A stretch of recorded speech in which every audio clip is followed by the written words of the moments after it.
Hi, and welcome to my podcast. This is the first of many, hopefully. I've not even come up with a name yet. I suppose that once I publish it, then it will have a name. Alright, so as this is my first podcast, I guess I'll give you a little background. My name is Leslie. I'm in my 20s. I'm a cisgender woman. Also, I am a Black woman. I am Canadian, and there's so much to say, right? I'm a young professional. I work for the public sector, and I don't know. I figured that I would start the podcast just because I kind of have some things on my chest, and sometimes in my everyday life, I feel like I don't necessarily have that space to express myself properly and to express my thoughts and so on. Yeah, so this is just a way for me to express myself. In most of my podcasts, I feel like I'm gonna be rambling. I want this to be a safe space for everyone, every single people to express themselves and to receive the respect that they deserve. It doesn't matter if you're not Black, if you're not a visible minority or whatever. Everyone is welcome. I want this to be a safe space. I want this to be a safe space for women to talk about their issues, their personal issues. I hope that this type of conversation can help people out there who may be struggling and have no outlet or no one to talk to. To be honest though, I'm not the best speaker. I sometimes I have a hard time finding my words. Sometimes I have a hard time getting my point across. People don't necessarily understand what I'm trying to say. And so even right now, I'm trying to talk about it and I'm having a hard time finding the words. I know how I feel about it, but I can't put it into words. It's so much. It's just too much. You know what, guys? I'm pretty tired.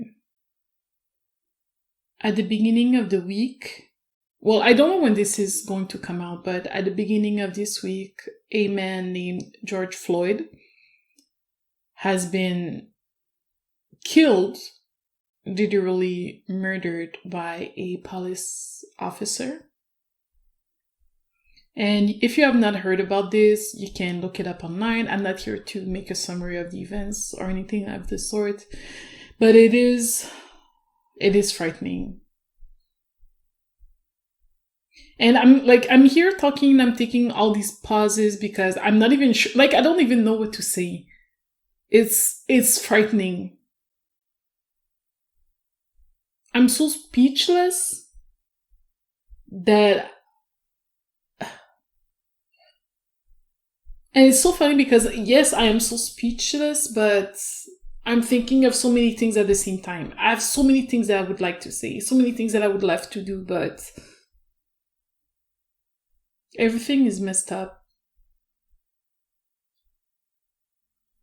Makes you think that as a Black individual, what is it? You can't even walk in the streets. You can't even have a car. You can't even hang out in your own living room. It's just I don't know. There are so many things that I could talk about in regards to being Black or whatever. One of the things that scared me when I started this podcast is that, what if one of my coworkers find it? Or what if someone at work finds it and then they don't agree with what I'm saying? Even though it doesn't matter what they think because I have the right to speak my truth. But sometimes I feel like I don't have the right to speak my truth. Sometimes I feel like there's no one to listen to me or there's no one to let me talk. I have no space to express myself. I don't know when's the first time that I realized that I was Black. I think I knew as a child that I was Black, but it was not like, oh, I'm Black. You know what I mean? I didn't know that it was a thing. Yeah, that's the thing. I didn't know that it was a thing. I knew that I was Black, but I didn't know that race in itself was a thing. You know what I mean? It's only when I think end of elementary school, beginning of high school, that it's really started slowly sinking in that I was Black.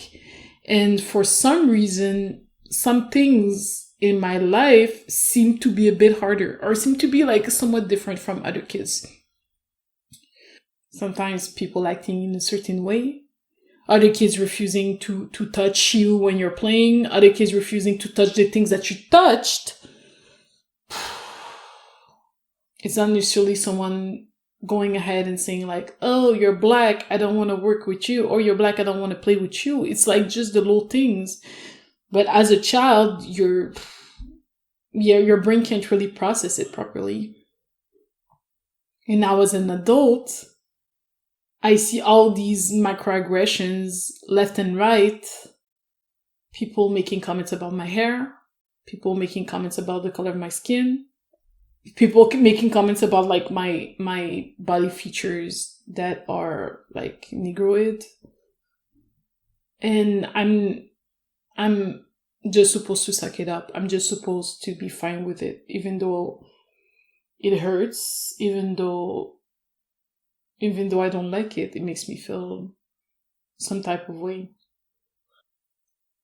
How can I make a difference in this world? Sometimes I feel I'm such a tiny little individual, tiny little human that doesn't matter. Sometimes that's how I feel. I feel my voice doesn't matter. What I do doesn't matter. Either because people don't care or just because it's merely not enough. I would love to live in a world where I feel confident being myself and I feel accepted and respected, but that is not the case at the moment. And I'm so tired that, I'm working, I'm an immigrant, but I immigrated when I was very young. And my whole life, I've seen my parents work so hard. And it's so cliche and it's kind of cheesy when people say that, oh, my parents are some of the most hardworking people I know. But the truth is, my parents are actually some of the most hardworking people I know.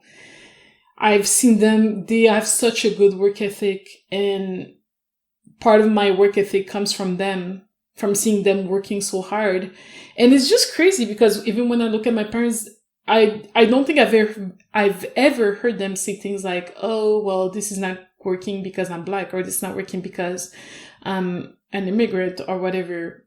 My parents never had such conversations or such reactions.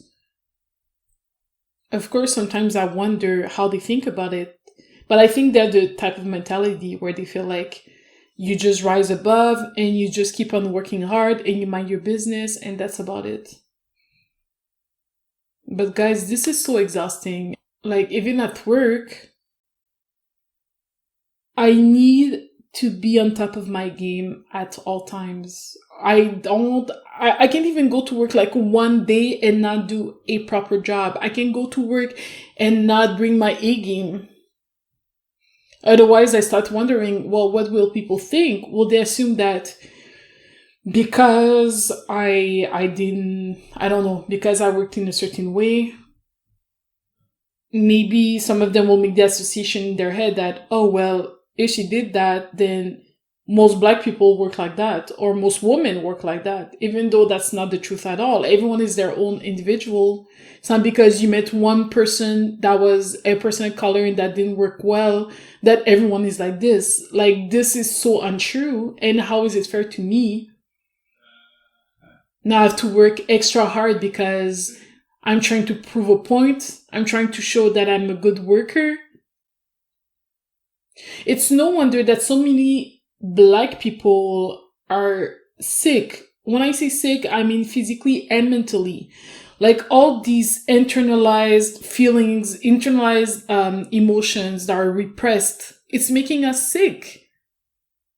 We expect ourselves to go to work, maybe like go to school, take care of the kids, and on top of that, act as an exemplary citizen so that people don't make the assumption that because you're Black, you're lazy, you're not a good worker, you're not a good parent, you're not a whatever, and we never talk about it. Can we just take a second, please? Can we just take a second? Can we take a second? All of this is so crazy. Can we take a second? Can we take a second to acknowledge how hard we're working? And and I get it, it's so frustrating when we're working so hard and it is not landing us where it should be landing us. It's so frustrating that we feel that we have to work harder than everybody else. I feel like that sometimes. I feel like I do have to work harder. I have to be punctual every day. I have to be on time. I have to do my job properly. Like, I can't just be like a regular good employee. I have to exceed the expectations. And when we don't get to exceed the expectations, we're like, oh damn, we're a failure. What image is it sending? What's gonna happen to our careers? Because imagine, you see how hard we're working, how hard some people are working, yet when you look at the top of like companies and on top of the chains, at the top of the chain, we see that the people at the top do not look like us. And I'm like, how did I not get there with all the work that I did? One of the first time that my first clear memory that when I realized that I was Black and it may be affecting my social experiences was when I was in high school, I think, like maybe beginning of high school. I think there was like a friend of the family who was graduating and she had like a prom for the seniors and stuff, graduation prom. And I remember I told my mom, at that time I was what? I was like 14, 13, I don't know, maybe like first year of high school or so. And I told my mom, no one's gonna want to dance with me at prom because I'm Black. Like, that's not, like, who says things like that, you know? That's when you realize how messed up it is. That's when you realize how deep it is. That we don't even feel like we have our place here. We don't even feel like we have our place here. I'm so tired of this. I'm so tired. And when we do talk about it, it's like, oh, quit complaining. Good things happen when you work hard, blah, blah, blah. Clearly, if you're having this type of speech, I'm sorry, but you don't get it. Like, that's just the way it is. I agree to disagree. You have the right to your own opinion. You're entitled to your own opinion. And in my eyes, you don't understand. You don't get it. I don't think it has been your experience. I don't know.